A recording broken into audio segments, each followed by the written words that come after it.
There is a kind of tiredness that sleep cannot fix. It is not the tiredness that comes from working too hard or staying up too late. It is something deeper, something quieter. It lives behind your eyes and settles into your chest, and no matter how still your body becomes, your mind keeps moving, keeps replaying, keeps asking questions that have no answers yet. You know this feeling. You have probably felt it tonight, or this morning, or every morning for a stretch of time you have stopped counting. You lie down and the day's conversations come back to you, rearranged and re-examined. You replay something you said 3 days ago, wondering how it landed, imagining every possible way it could have been misunderstood. You think about a decision you need to make, and instead of clarity, you find more questions, more doubt, more weight. This is what it feels like when your mind refuses to let you rest. And here is what I want you to know before we go any further. You are not broken. You are not weak. You are not doing something wrong. You are simply a person whose mind has learned to work against them, and that can change. This book is for you, not for a version of you that has already figured everything out, not for a future version of you that wakes up brave and certain every day. It is for you right now, exactly as you are. Exhausted, maybe. Unsure, probably. Still here, still trying. That matters more than you realize. What we are going to do together in the pages ahead is not complicated. We are not going to untangle every knot in your psychology. We are not going to diagnose anything or fix anything with a list of steps. What we are going to do is something more honest than that. We are going to look clearly at the mind you have been living with, understand where its habits come from, and gently, steadily find a way back to yourself. Because somewhere beneath all that noise, there is a version of you that is calm, certain, grounded, a version that does not need every answer before taking a step, a version that trusts itself, not because life became easier, but because it learned to stop fighting its own thoughts and start living in spite of them. That version of you is not far away. It is already here. We just need to find our way back to it. So take a slow breath. Get comfortable. Let your shoulders drop. You do not have to figure anything out right now. You just have to listen. And we will begin. Chapter 1. Why You Overthink Everything. It started innocently enough. At some point in your life, thinking carefully felt like the smart thing to do. You learned that if you considered a situation from every angle, if you prepared for what might go wrong, if you thought before you spoke and planned before you acted, you are less likely to get hurt, less likely to make a fool of yourself, less likely to be caught off guard. And for a while, maybe it worked. Caution kept you safe. Preparation made you feel steady. Thinking things through gave you a sense of control in a world that did not always offer it. But somewhere along the way, the thinking never stopped. The preparation became endless rehearsal. The caution became paralysis. What once felt like wisdom began to feel like a prison. This is how overthinking begins. Not as a flaw, but as a coping strategy that outlived its usefulness. Think about the last time you had to make a decision, even a small one. Maybe it was what to say in a message to someone. Maybe it was whether to take an opportunity that came your way. Maybe it was something as simple as whether to speak up in a room full of people. And instead of deciding, your mind began to spiral. You thought about what would happen if you chose wrong. You imagined how people would react. You ran through every possible scenario, and the more you thought, the less certain you felt. That is the cruel loop of overthinking. The more you think, the more options appear. The more options appear, the more overwhelming the choice becomes. And the more overwhelming it becomes, the more your mind tells you to think harder, to think longer, to wait until you are absolutely sure. But certainty rarely comes. So you wait and wait, and the decision either gets made for you or it never gets made at all. And then you spend more time thinking about what would have happened if you had decided differently. The loop never really ends. It just moves to a new subject. Here is something important to understand about why this happens. Your mind is not being cruel to you. It is genuinely trying to protect you. Deep inside your nature, there is something wired to look for danger, to scan for threats, to anticipate problems before they arrive. This served human beings well for a very long time. But the threats we face today are not the same ones that shaped this wiring. You are not navigating predators or physical danger. You are navigating relationships, social situations, career choices, self-image. And your mind, still running on that old protective software, responds to social rejection or embarrassment the same way it once responded to actual physical threat. With alarm, with hypervigilance, with the urgent need to think your way to safety. But you cannot think your way to safety in situations that require you to simply live. There is another layer to this. Many people who overthink have, at some point, experienced the pain of making a choice that did not go well, a relationship that ended badly, a decision that backfired, a moment of vulnerability that was met with judgment or rejection. And the mind, always learning, always adapting, decided to protect you from that pain again. It decided that next time, it would think longer, plan more carefully, leave no stone unturned. But the mind overlearned the lesson. It started applying maximum caution to minimum risk situations. It started treating every conversation, every choice, every quiet Tuesday afternoon as a potential minefield.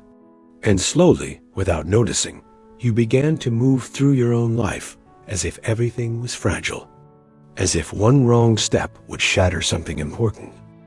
That is exhausting, and it is not the truth. The truth is that most moments do not require that level of vigilance. Most choices are not life-altering. Most conversations, most days, most decisions are survivable, even the ones that go sideways. But the overthinking mind does not know how to calibrate the difference. It treats the small and the large with equal urgency, and that is where the exhaustion comes from. Understanding this is the first step. Not fixing it yet, not forcing yourself to stop, just understanding. Your mind developed these patterns for reasons that once made sense. You are not flawed. You are not weak. You are someone who learned to think very hard and now needs to learn something different, something quieter, something more trusting. And that learning begins when you decide, gently and firmly, that thinking harder is not always the same as thinking better. We will come back to this again and again as we move through this book. But for now, let that settle. Your overthinking was never a sign of weakness. It was a sign that you cared deeply and wanted to get things right. That impulse is not wrong. It just needs a new direction. And that is exactly where we are headed. Chapter 2, The Hidden Damage of Overthinking. You probably know, on some level, that overthinking is not serving you. That is likely part of why you are here. But what you may not have fully seen yet is how wide the damage goes. Because overthinking does not just make decisions harder. It reaches into nearly every part of a life and quietly changes the shape of things. Let us start with the most obvious place: time. When you spend hours turning a single thought over and over, hours revisiting conversations that already ended, hours imagining futures that have not arrived and may never arrive, you are spending real time. Time that could have been given to rest, to presence, to the actual experience of being alive. Overthinking is one of the most silent ways a person can lose years. Not in dramatic moments, but in ordinary ones. The dinner table where your body is present, but your mind is 3 days in the future. The conversation where you are listening, but also quietly rehearsing what to say next, so that when the other person finishes speaking, you realize you caught maybe half of what they said. Life is happening constantly, richly, in every ordinary moment. Overthinking pulls you just far enough out of those moments that you experience them at a distance. And when you look back, there is a strange feeling, not quite memory, not quite experience, like watching your own life through fogged glass. There is also what overthinking does to relationships. It distorts them slowly and thoroughly. When you overthink a conversation, you begin to assign meanings that were never intended. You replay a short reply someone gave you and construct elaborate theories about what it means. You rehearse important conversations so carefully that when you finally have them, they feel stiff and disconnected from how you actually feel. You pull back from people because vulnerability feels like too large a risk, and your mind has already generated 17 ways it could go wrong. And the people around you, even the ones who care about you deeply, cannot always see what is happening. They see you quiet or distant or hesitant, and they may not know why. And you cannot always explain it, because the thinking itself is exhausting to describe. So you carry it alone, and the distance it creates can start to feel like loneliness. Then there is what it does to your sense of self. This one is perhaps the most quietly damaging of all.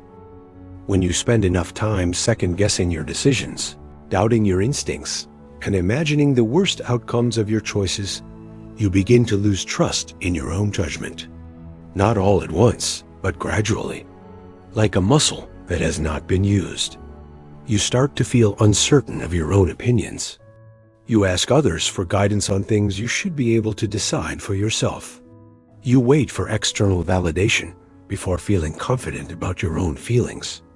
And slowly, the voice inside you, the one that knows what it wants, the one that has always had its own sense of direction, gets harder and harder to hear. Not because it is gone, but because it is being drowned out by the noise. And then there is the exhaustion, that bone-deep, soul-level tiredness that no vacation fully relieves, because you bring your thinking mind with you everywhere. Your body can rest, but the mental machinery keeps running. You wake up tired. You fall asleep to the same recycled worries you fell asleep to the night before.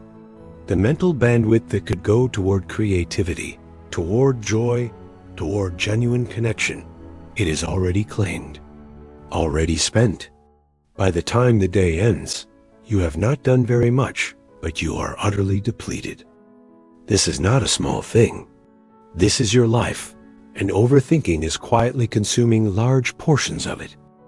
I am not saying this to alarm you. I am saying it because the damage needs to be named before it can be addressed. And I am also saying this because I want you to feel something important right now. Not guilt, not shame, but permission. Permission to decide that this is not the way you want to continue. Permission to take your mind back. Permission to stop treating this as just the way you are and start treating it as a pattern you can change. Because you can. The patterns that were learned can be unlearned. Not overnight, not perfectly, but genuinely, meaningfully, in ways that will change your daily experience of being alive. The chapters ahead are going to show you how. Not through force, not through harsh discipline, but through a kind of steady, patient redirection. A relearning. And it begins, as so many things do, with accepting something that the overthinking mind finds deeply uncomfortable. It begins with accepting that you do not need every answer right now. Chapter 3. You do not need every answer right now. The human mind has a deep intolerance for uncertainty.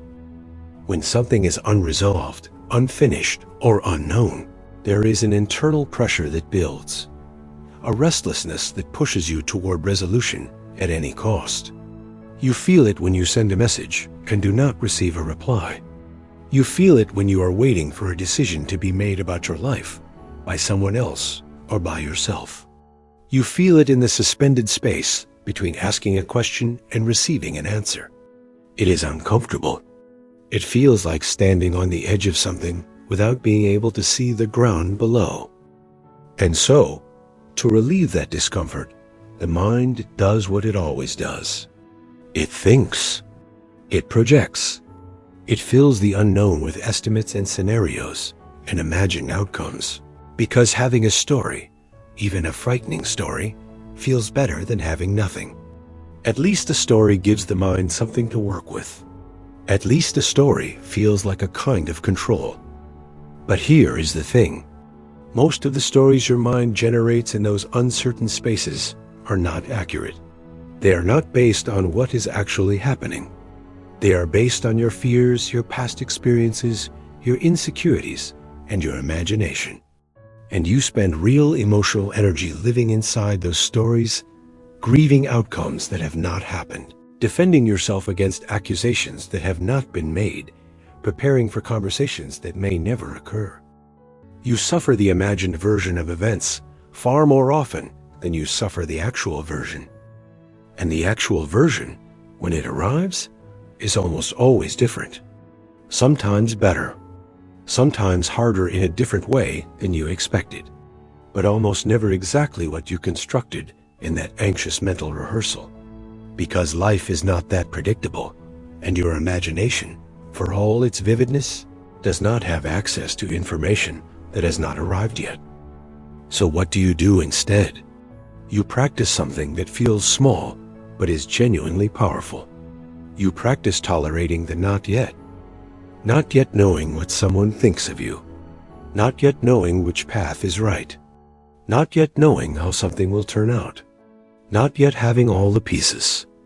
You practice sitting with that suspended state and reminding yourself, quietly and firmly, that this uncertainty is not the same as danger. That open questions are not emergencies. That you have survived not knowing things before, and you will survive it again. This does not mean becoming passive. It does not mean abandoning discernment or stopping yourself from making thoughtful decisions. It means knowing the difference between thinking that is leading somewhere and thinking that is simply spinning. It means asking yourself honestly, is more thinking going to give me a better answer here? Or am I just trying to escape the discomfort of not knowing? Often, you will find the answer is the latter. And in those moments, the most powerful thing you can do is gently close the question for now. Not forever. Not in denial, but consciously setting it aside with the acknowledgement that more will become clear when more information arrives. And that, until then, you are allowed to rest from it.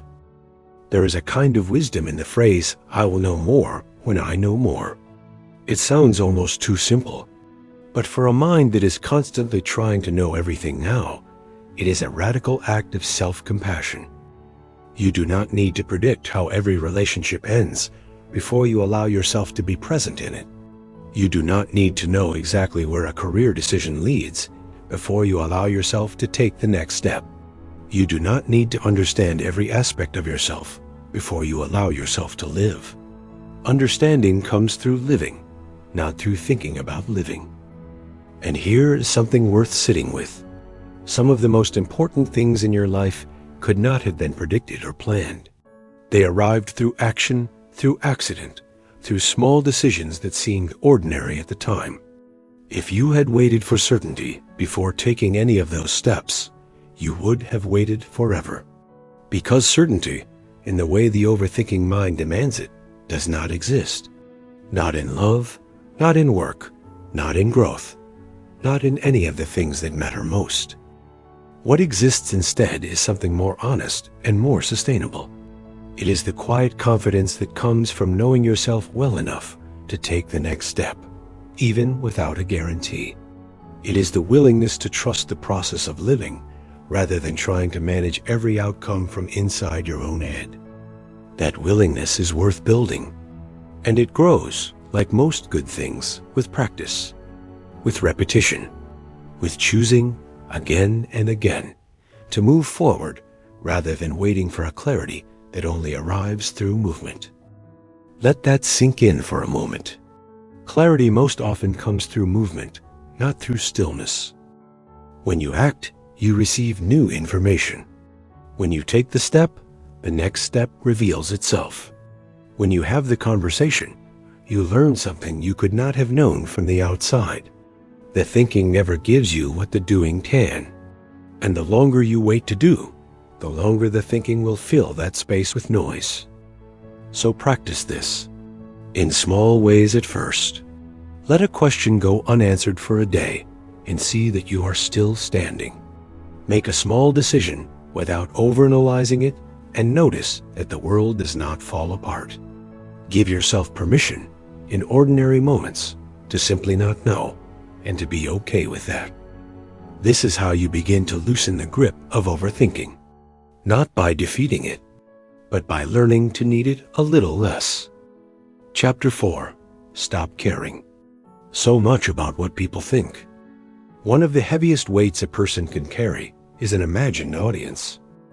Most people, most of the time, are not thinking about you. They are thinking about themselves, about their own worries, their own insecurities, their own quiet fears. They are rehearsing their own conversations and second-guessing their own choices. They have their own noise running in the background, and it sounds very much like yours. But the overthinking mind does not know this. The overthinking mind has constructed an invisible crowd, an audience that is always watching, always evaluating, always ready to judge. And everything you do, everything you say, every decision you make is filtered through that invisible crowd's imagined reaction. You dress for them, speak for them, hold yourself back for them. You make yourself smaller in rooms where you could take up more space, because somewhere inside you, you are afraid of their verdict. And here is the bitter irony. That audience is made of your own fears. It is not real. The people around you are too absorbed in their own inner worlds to be watching you as closely as you imagine. And even when they do notice you, their attention is brief, easily distracted, and far less analytical than you fear. But the imagined crowd is relentless. It remembers everything. It holds it all against you. It replays your most awkward moment from 4 years ago with perfect clarity and judges it at full volume. The real people in your life have likely forgotten it entirely. You have been living partly in response to an audience that exists only in your mind. Let that land, because it is important.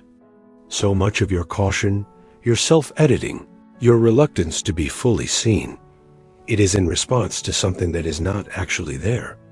You have been holding yourself back for the approval of people who are not watching, or people who, if they were watching, would likely be far more understanding than your fears have led you to believe. Now, I am not going to tell you to stop caring about people entirely. That is not the goal, and it is not realistic. We are social creatures. Connection matters. How we treat others, how we show up in relationships, these things are worth caring about. But there is a difference between caring about the quality of your relationships and caring what every person thinks of every version of you in every moment. One is love. The other is anxiety. The question to ask yourself is this: whose opinion actually matters to my life? Not everyone's. Not acquaintances, not strangers on the periphery of your world, not people who barely know you. The people whose opinions genuinely matter are few, and they are the people who have shown, through consistent presence and care, that they are worthy of influencing how you see yourself. Everyone else is just noise. This is not about becoming arrogant or dismissive. It is about learning to be selective with your emotional energy. Caring what everyone thinks of you is not generosity. It is a kind of self-abandonment. It means living on the outside of your own life, constantly performing for a crowd that shifts with every room you walk into. It means never quite arriving, never quite landing, never quite being fully present, because some part of you is always monitoring how you are being received. To stop caring so much about what people think, you have to start caring more about what you think. about yourself, about your choices, about your life. You have to develop an inner relationship with your own values, your own standards, your own sense of what matters, that is strong enough to anchor you when the opinions around you shift. And they will always shift. People's opinions are not reliable North Stars. They change with moods, with context, with their own insecurities.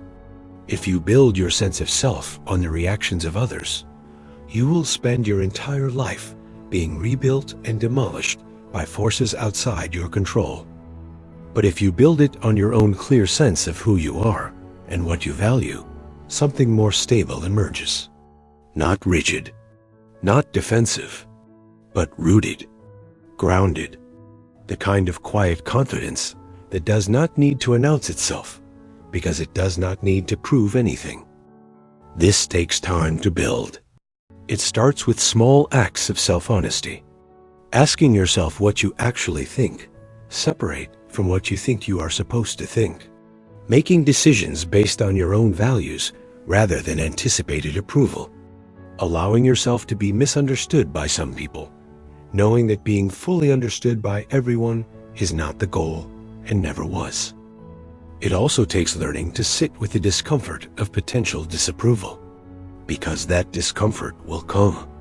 There will be moments when you make a choice that someone does not understand, or say something that lands differently than you intended, or simply take up more space in the world than you used to. And some part of you will brace for the verdict of the imagined crowd.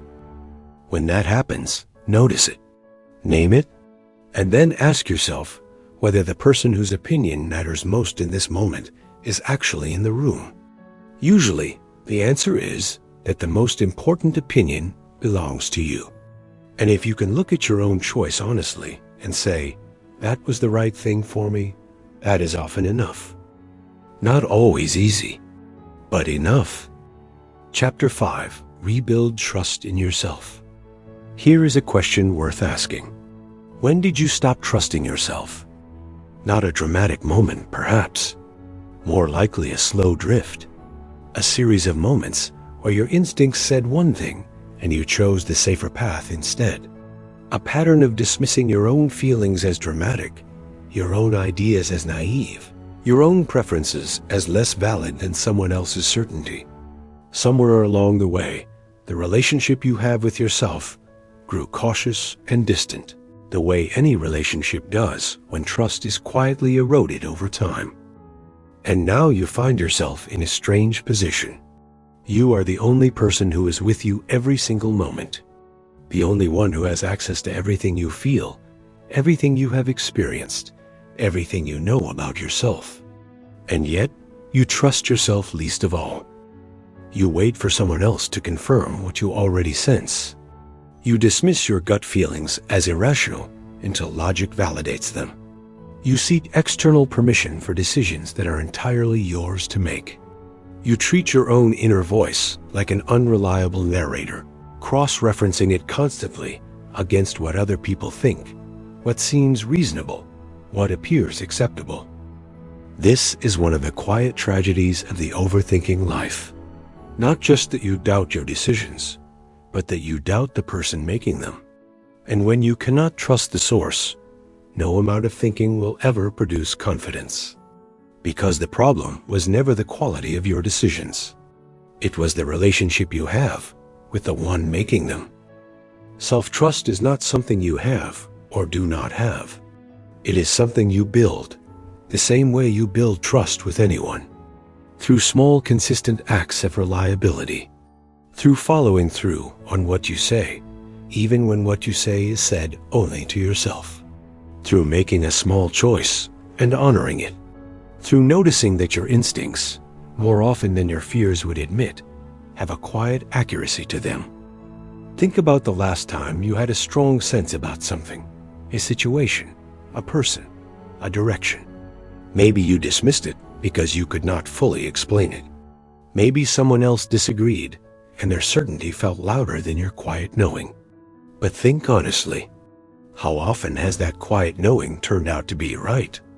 Not always. You are human, and humans are imperfect.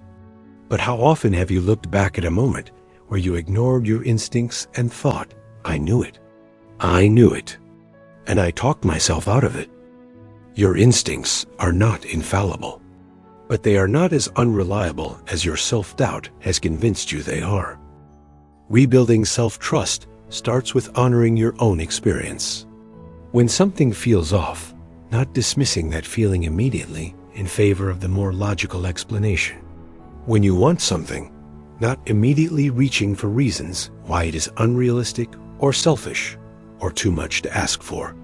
When you make a decision, not immediately opening it back up for review the moment it becomes uncomfortable. It also starts with keeping small promises to yourself. This sounds modest, but it is profoundly important. The relationship you have with yourself is shaped by the same dynamics as any other relationship.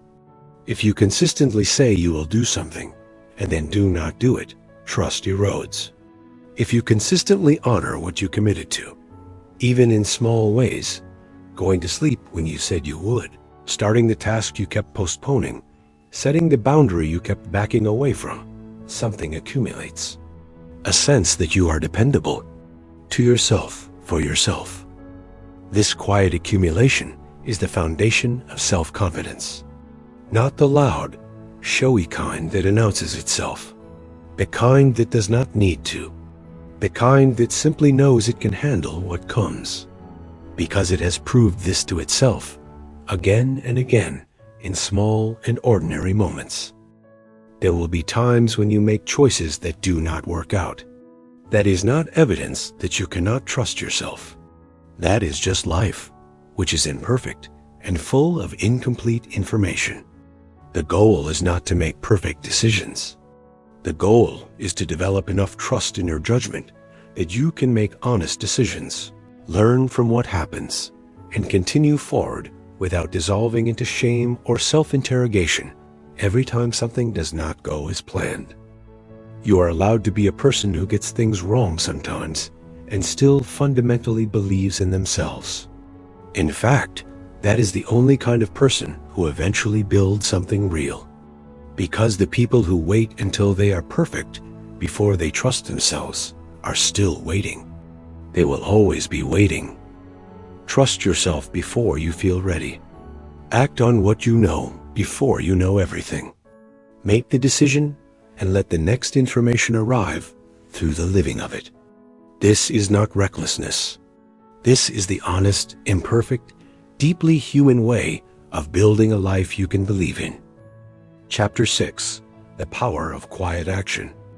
There is a particular kind of suffering that comes from being ready to move, but never quite moving. You have prepared. You have thought carefully. You understand what you want and why you want it. And still, somehow, the moment of action keeps being pushed to tomorrow, to when you feel more confident, to when the conditions are slightly better, to when the fear diminishes a little, when the timing feels right, when you have thought about it just a few more times and arrived at something that feels like certainty. But tomorrow has a way of arriving with its own set of reasons to wait. Quiet action is not the same as bold, dramatic action. It does not require a burst of courage or a sudden shift in how you feel. It does not demand that you are fearless before you begin. Quiet action simply means that you do the next thing, even while the uncertainty is still present. You take the step while you are still figuring it out. You begin without having every answer. This is harder than it sounds. Not because the actions themselves are always difficult, but because they require you to tolerate the discomfort of incompletion. The feeling that you are not ready yet, that something is missing. That if you wait just a little longer, you will somehow arrive at a place of readiness that makes the whole thing easier. But readiness is not a destination. It is a feeling that arrives through action, not before it. Think about the things in your life that you are genuinely proud of, the moments where you showed up for yourself, where you followed through on something that mattered, where you took a risk and it led somewhere real. Were you fully ready when you started any of those things? Or did you begin uncertain, a little afraid, and discover through the doing of it that you are more capable than you had assumed? Almost always, it is the second one. Almost always, competence and confidence arrive behind the action rather than before it. This is one of the truths that overthinking obscures. Because overthinking promises that more thinking will produce the readiness that action actually creates. It sells you a substitute for the real thing, and you spend years waiting for a feeling that was always supposed to come after the doing, not before it. So let us talk about what quiet action actually looks like in practice. It looks like making a decision that has been waiting and choosing not to reopen it. It looks like sending the message before you have reread it 7 times. It looks like saying yes to something your gut wants even before your mind has rationalized every angle. It looks like making a small start on the thing you have been meaning to begin, even if the start is imperfect and incomplete. It looks like choosing one direction and walking in it, knowing that you can adjust as you learn more, rather than standing still and surveying every possible path until none of them feel good enough. Quiet action is the practice of trusting that you will figure it out as you go, not blindly, not without thought, but with the understanding that the next 5% of information you need will only become available once you have moved through the current 5%. And there is something else quiet action does. It interrupts the mental loops. When you are inside an overthinking spiral, the spiral feeds on stasis. It needs you to stay still in order to keep running. The moment you take even a small action, even a preparatory step, even a tiny commitment in a direction, the loop weakens. Not always dramatically, but noticeably. Because you have introduced something new into the system. You have given your mind real information to work with instead of imagined scenarios. And real information, however incomplete, is always more useful than the stories the mind generates in its absence. Action is not the enemy of thoughtfulness. It is the complement to it. You can think and act. You can reflect and move. These things are not mutually exclusive. What they cannot be, if you want a life that actually happens rather than one that is perpetually planned, is endlessly sequential. You cannot think everything through and then act. You have to let them run alongside each other, informing one another as you go. Begin imperfectly, incompletely, with the understanding that beginning is itself the most important part. Chapter 7. Protect your peace daily. Peace is not a vacation destination. It is not something you arrive at once the hard work is done, or once life becomes easier, or once you have finally figured everything out. It is something you protect every day in small, deliberate ways, in the ordinary texture of your life. And it needs protecting, because the world is loud and relentless, and without intention, the peace you have worked to build can be quietly dismantled before you even notice it happening. A conversation that sends you into a spiral.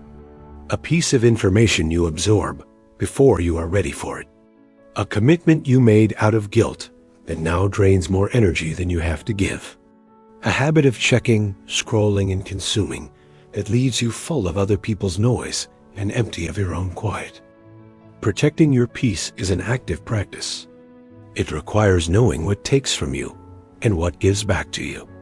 It requires building small rituals that return you to yourself when the outside world pulls you too far from your center. It requires, sometimes, saying no, not out of selfishness, but out of a clear understanding that you cannot give what you do not have, and that preserving your own inner equilibrium is not a luxury. It is the foundation everything else is built on. Let us start with what enters your mind. Your mental environment matters in exactly the same way your physical environment does. If you spend the first moments of your morning absorbing the world's most urgent, alarming, and chaotic information, you begin the day from a place of reactivity rather than groundedness. If you end every evening scrolling through comparisons and noise, you bring that into your sleep. What you allow into your mind shapes the mind you have to live with. This does not mean avoiding the world or closing your eyes to what is real. It means being intentional about the doses and the timing. It means choosing deliberately what receives your attention, rather than giving your attention to everything that asks for it. There is also the matter of people, the ones in your life who consistently leave you feeling worse about yourself, more uncertain, more anxious, more drained. Those relationships are part of your mental environment too. This is not about judging people or cutting away everything that is uncomfortable. Real relationships contain difficulty, but there is a difference between relationships that challenge you to grow and relationships that systematically undermine your confidence or consume your energy without replenishment.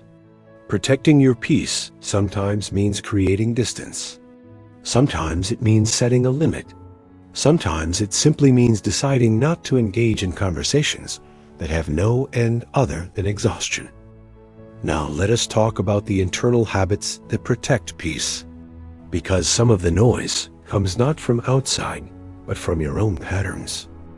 One of the most powerful habits you can build is learning to notice when you have left the present moment. Not to judge yourself for it, just to notice. When you catch yourself 15 minutes into a mental replay of a conversation that already happened, or deep into a scenario about something that has not happened yet, simply notice. Gently name it. I am not here right now. And then return. Return to what is actually in front of you. The room, the moment, the breath in your body right now. This returning is the practice. You will leave the present many times. That is not failure. The practice is in the returning. And over time, with repetition, the returns get shorter. The spirals get smaller. Not because you forced the mind into silence, but because you taught it, slowly and patiently, that you will always come back to now. Another practice worth building is the habit of asking yourself, at the end of each day, one simple question. Was I present today? Not productive enough, not successful enough, not perfect enough. Just, was I present? Did I show up in my own life? Did I experience what I was actually doing while I was doing it? Or did I spend most of the day somewhere else in my head? You do not need to score yourself. Just the asking of the question builds awareness.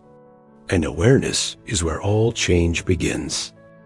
There is also the matter of movement, of the body. This is not a conversation about exercise as discipline. It is about the simple, profound truth that a body that moves regularly is harder to trap in mental loops.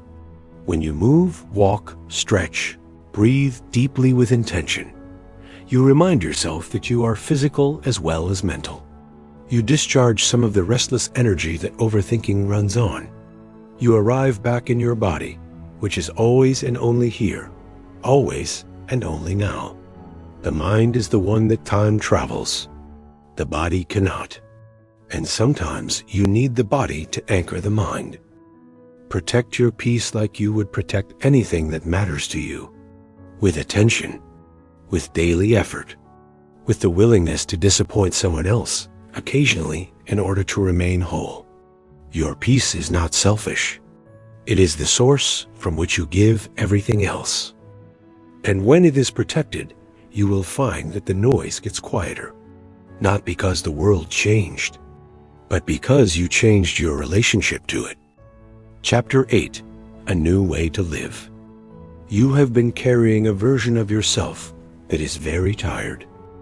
Not your actual self, the performed self, the self that is always on guard, always monitoring, always making sure it is not too much or too little, always trying to figure out the right move before any move is made. That version of you is exhausted because it never gets to rest. It cannot, because it is built entirely on the approval of a world that is always shifting. But there is another version of you, one you have glimpsed in moments of deep relaxation, in genuine laughter, in creative flow, in those rare occasions when you forgot to monitor yourself and simply were. That version is not naive. It is not reckless or careless. It is actually the most competent version of you, because it has access to all of you, your instincts, your creativity, your warmth, your judgment, without the static of constant self-monitoring running over everything. A new way to live does not require you to become someone else. It requires you to stop performing a version of yourself for a world that mostly is not watching anyway. What does this new way look like? It looks like making decisions and then living in them instead of constantly circling back. It looks like having a conversation without the mental replay that comes after. It looks like trying something new without waiting for a guarantee of success. It looks like letting a day be ordinary without judging it as wasted. It looks like making a mistake and responding to yourself with the same kindness you would offer a friend.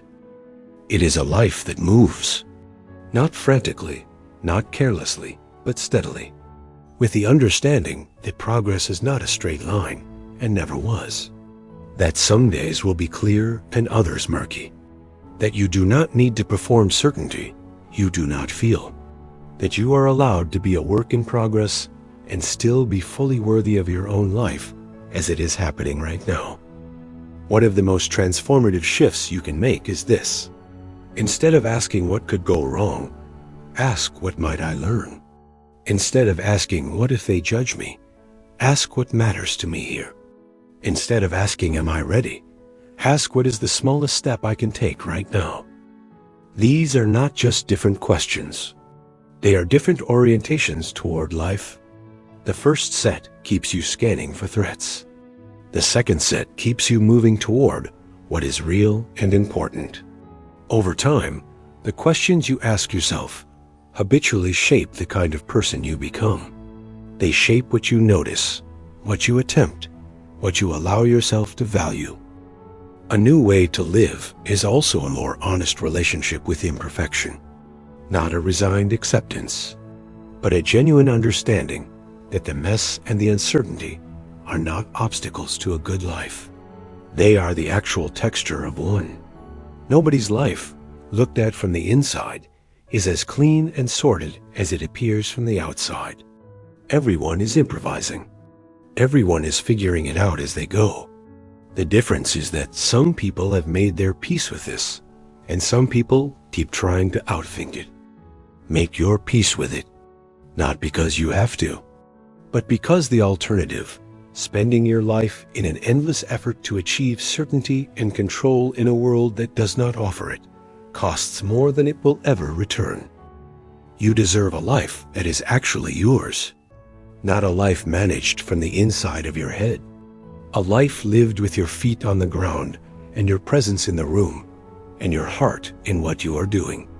A life where your accomplishments feel like yours because you are actually there for them. A life where your relationships feel rich because you are genuinely present in them. A life where at the end of the day, you can rest. Really rest. Because you showed up, and that is enough. This is the life that becomes available when you stop overthinking and start living. Not a perfect life. Not an easy one. But an honest one. A present one. One that is actually happening while you are here for it.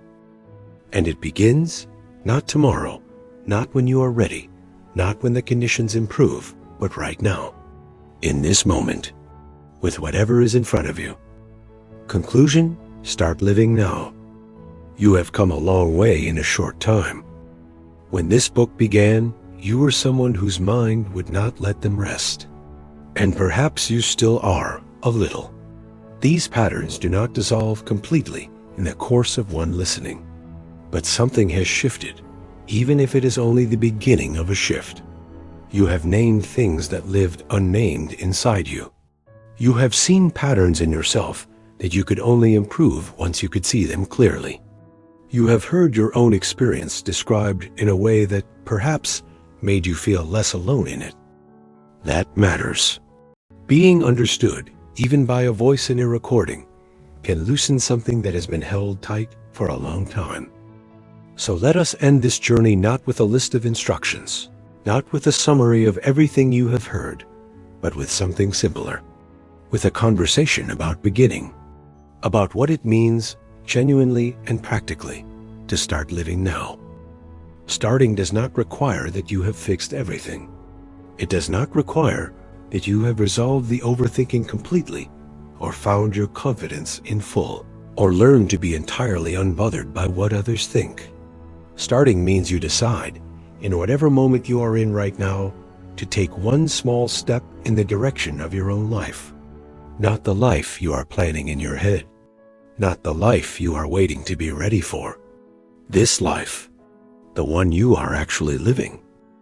Maybe that means making a decision that has been waiting and choosing not to reopen it. Maybe it means having a conversation you have been postponing. Maybe it means sitting quietly without reaching for distraction and letting yourself actually be present in the silence. Maybe it means saying something true that you have been editing out of yourself. Maybe it just means taking a breath right now and deciding that this is the moment when things begin to change. Small beginnings are not weak. They are how everything worthwhile actually starts. Not in grand gestures and dramatic declarations, but in quiet decisions made in ordinary moments by ordinary people who have simply had enough of living at a distance from their own lives. You have had enough. That is why you are here. There will be days ahead when the old patterns return. Days when the spiral starts and the imagined audience appears and the decision that seemed clear the night before is suddenly murky again. Those days are not failures. They are not evidence that nothing has changed or that you are beyond help. They are just hard days, and they will pass. What you carry forward from this book is not the absence of difficulty. It is a set of tools, a language for what is happening inside you, a set of questions to ask yourself when the noise rises, a memory of what the quiet feels like when you return to it. Return to it, again and again, not as a defeat, not as starting over, but as part of the practice of being human, of learning to live with a mind that will always have opinions and worries and warnings, but that no longer has to be the only voice you listen to. Because you have a voice too, quieter than the anxiety, steadier than the fear. It is the voice that knows what you value, what you want, what kind of person you are working to become. It has always been there, and the work of this book, of this whole journey, has been to help you hear it again. Listen to it, trust it, act on it. Not perfectly, not always, but often enough that your life begins to carry the shape of your own choices, rather than the shape of your fears. There is a world beyond the inside of your mind, a world of actual conversations and real relationships, and honest work and genuine rest. A world where something extraordinary happens in the most ordinary moments, if you are present enough to notice it. A world that has been waiting for you to arrive. You are allowed to be here, fully, without apology, without the endless performance, without waiting until you have resolved every uncertainty, or earned every approval, or thought through every possibility. You are allowed to simply be here, and to live. The noise will come and go. That is the nature of the mind. But you are not the noise.